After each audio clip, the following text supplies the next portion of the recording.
Palimos po. Palimos po. Palimos po. Maawa na po kayo sa akin. 3 araw na ako hindi kumakain. Palimos po. Palimos. Sir? Ma'am? Pwede po bang makahingi ako kahit ilang barya lang? Kasi gutom na po ako.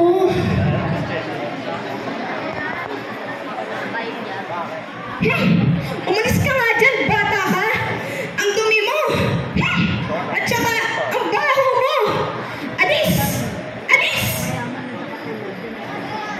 Yan ang aking hanap buhay, na humingi ng limos sa mga tao na dumadaan.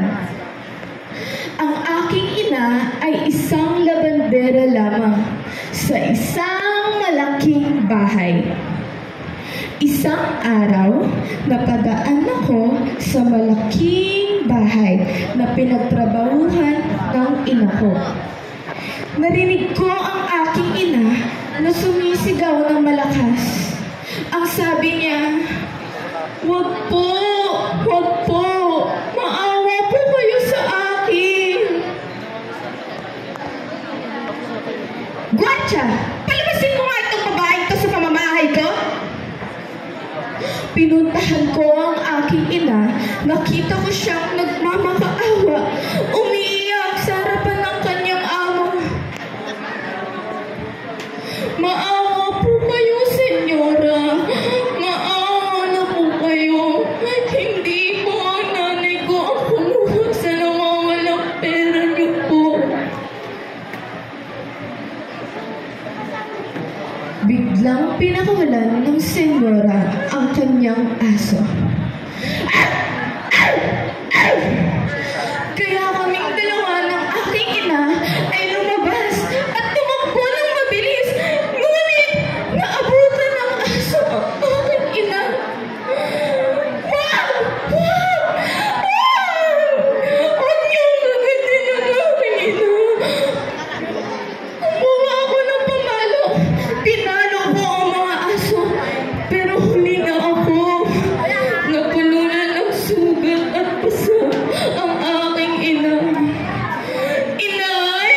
Inay! Okay lang po ba kayo?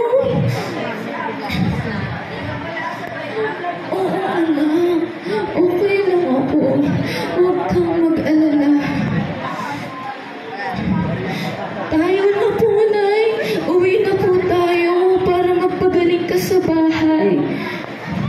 Agad kong inalalayan ng aking ina at pinatayo pa uwi sa bahay. "Nay, dyan muna kayo. Magpagaling muna kayo sa bahay. Aalis muna ako para makahingi ng konting tulong at gamot para sa inyo po." "Oo, sige anak. Mag-ingat ka." "Sige po, Nay. Hintayin niyo lang po ako."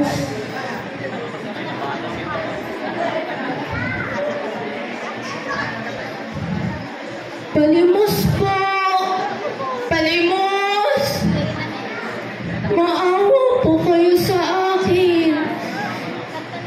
Ngunit ni isa, walang nagbigay. Pag-uwi ko sa bahay, "Nay! Nay! Gumising ka po! Huwag niyo po akong iwan! Nay! Hindi ko po kaya na ako lang mag-isa."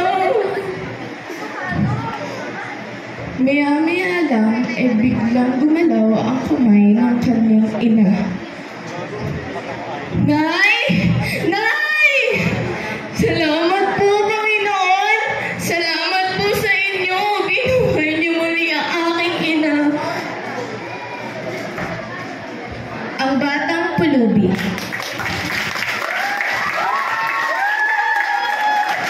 Maraming salamat sa ating kalahok na nagmula sa ika-9 na baitang si Wayana Dane M. Napiza.